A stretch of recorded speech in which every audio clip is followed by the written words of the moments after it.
Bismillahirrahmanirrahim.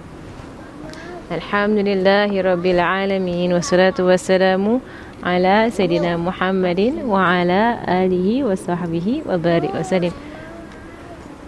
نود تعلم وتعليم وتذكر وتذكير ونفع والانتفاع والإفادة والاستفادة والحث على التمسك بكتاب الله وسنة رسوله صلى الله عليه وآله وصحبه وسلم ودعاء إلى الهدى ودلالة على الخير ابتغاء وجه الله ومرضاته وقربه وثوابه سبحانه وتعالى مع لطف وعافية برحمتك يا أرحم الراحمين. اللهم إنا نسألك العلم لدني والمشرب السوفي الهني يا وهاب يا غني. اللهم إنا نسألك العلم لدني والمشرب السوفي الهني يا وهاب يا غني. اللهم إنا نسألك العلم لدني والمشرب السوفي الهني يا وهاب يا غني. وصلى الله على سيدنا محمد وعلى آله وصحبه وسلم والحمد لله رب العالمين. آمين. I do wonder how long he will last. Have you planned to see the 1 whole hour? Can. Okay, Bismillah. So I might teach the sirah a bit in a childish tone, Can, so they faham. So they will understand a bit. Okay. Bismillahirrahmanirrahim. We are in the year before the Prophet sallallahu alaihi wasallam, Nabi Muhammad sallallahu alaihi wasallam passed away. He's going to pass away in a few months. Now the story. But this story is really going to be very childish right now. Okay, because then they will understand. Okay. This story, you don't mind, And we will also understand. we will also understand. Okay, this story is a very special story. The story between Rasulullah sallallahu alaihi wasallam and a very special friend of the Prophet sallallahu alaihi wasallam. His name is, can you guess? Start with Musa. Musa? No, not Musa. Muaz.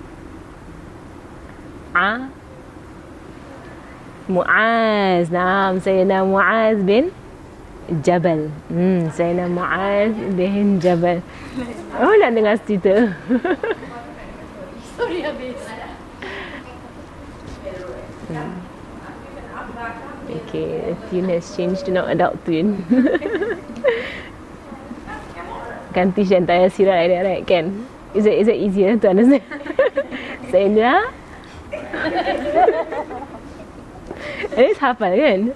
Sayyidina Mu'adh bin Jabal. He is a friend of the Prophet sallallahu alaihi wasallam. Why is he so special? Okay, right. Bismillahirrahmanirrahim. So Sayyidina Mu'adh radiallahu anhu, one of the, as you come into the 11th year of Rasulullah's life, we're going into some of the things that the companions have said, and there were those of them who, in a sense, their separation from the Prophet ﷺ came earlier than others. And one of them was Sayyidina Mu'adh bin Jabal, right? Because, in a very famous narration by Sayyidina Mu'adh himself, in a sense, and some other companions who also narrated the same thing, by Sayyidina Ibn Abbas, right? and others, who have narrated the last meeting with Rasulullah sallallahu alaihi wasallam, but all the narrations go back to Sayyidina Mu'adh, because it was a very private conversation between him and Rasulullah sallallahu alaihi wasallam. There was nobody else there who was witnessing this conversation, right? So Sayyidina Mu'adh bin Jabal would narrate to other Sahaba, of what happened between him and Rasulullah sallallahu alaihi wasallam. So in a sense that there were of those, like Sayyidina Abu Bakr radiallahu anhu, like who would experience the departure of Rasulullah sallallahu alaihi wasallam before his actual death, sallallahu alaihi wasallam. And because they actually could experience that, they could ask Rasulullah some questions, and they could, to clarify certain things. So before he actually goes into his illness, by which he will pass away from. Let's see here because I can see it. Okay, right. Allahumma salli Sayyidina Muhammad. Right. So the final advice between Rasulullah sallallahu alaihi wasallam and Sayyidina Mu'adh. And Sayyidina Mu'adh was known for his good looks. Right. He was known for his charisma. He was known for his eloquency in speech, right? And he was known for his very gentle and very beautiful disposition, and nature, good nature, which is what Rasulullah sallallahu alaihi wasallam identified in choosing people to be sent to other parts of the Islamic world, because right now we're seeing Islam expand. Right? So it's expanding really far and wide. So Rasulullah sallallahu alaihi wasallam, he has to maintain his position in Medina, and you will even see that Rasulullah will be sending out sariyas. Right? Basically, his last ghazwa already, it happened a long time ago, right? At Tabuk. Right? It was his last ghazwa that he went out with the believers. Right? Thereafter, it was sariya. Sariya basically means expeditions by which he does not take part. Sallallahu alaihi wasallam, he will stay in Medina, right? Because there's a lot of work to be done in Medina, a lot of dedications coming in to meet the Prophet sallallahu alaihi wasallam. So it can't be that he's outside of Medina somewhere and people come to Medina to declare Islam. So he has to maintain his position in Medina, and he's teaching, right, the people of Medina. And this is basically what you would say, that he is basically identifying individuals who can also be leaders.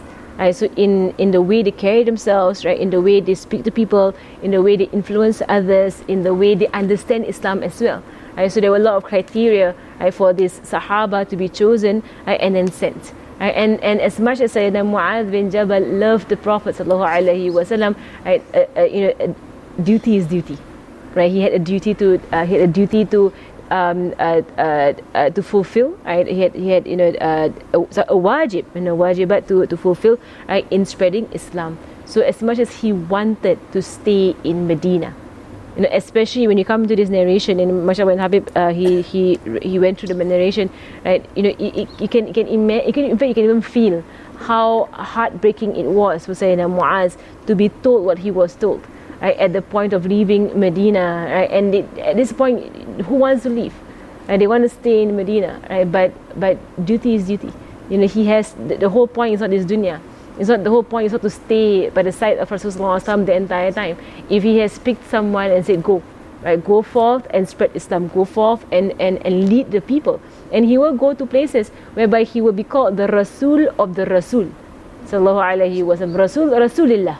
In fact, that was a term that Rasulullah himself gave Sayyidina Mu'adh, right? That whereby, and I will go through the narration inshallah, in all the narrations, whereby he actually called Sayyidina Mu'adh, the Rasul of the Rasulillah, right? Rasul of Rasulullah sallallahu alaihi wasallam. So in being that, in taking that position, now as how Rasulullah was in Medina, whereby he will be the Imam, right? He will teach the people. Right, people go to him to seek his advice, to seek the rulings, to seek whatsoever. Sayyidina Mu'az will now be someone who will take on that role, not a prophet, right, but take on the role, someone who will represent, right, or who was dedicated by the Prophet ﷺ, right, to take on that role in somewhere else. Right, so he will be the Imam, right? He will teach the people the Quran. Right, he will be the one that they will go to and they will refer to whenever they had any disputation in any matter.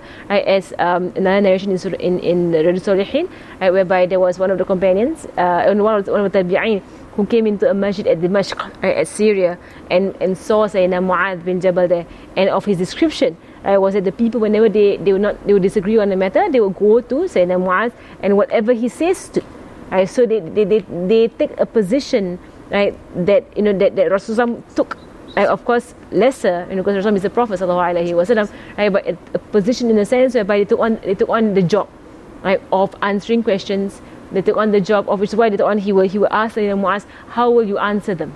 Right? How will you speak to them? And as I say, Sayyidina Mu'az himself will ask Rasul, Ya Rasulullah, give me advice, right? Because I'm going to be far from you. I'm going to be in a different land, and this has been placed on my shoulders, right? Whereby the people of the land will ask him, right, for the rulings.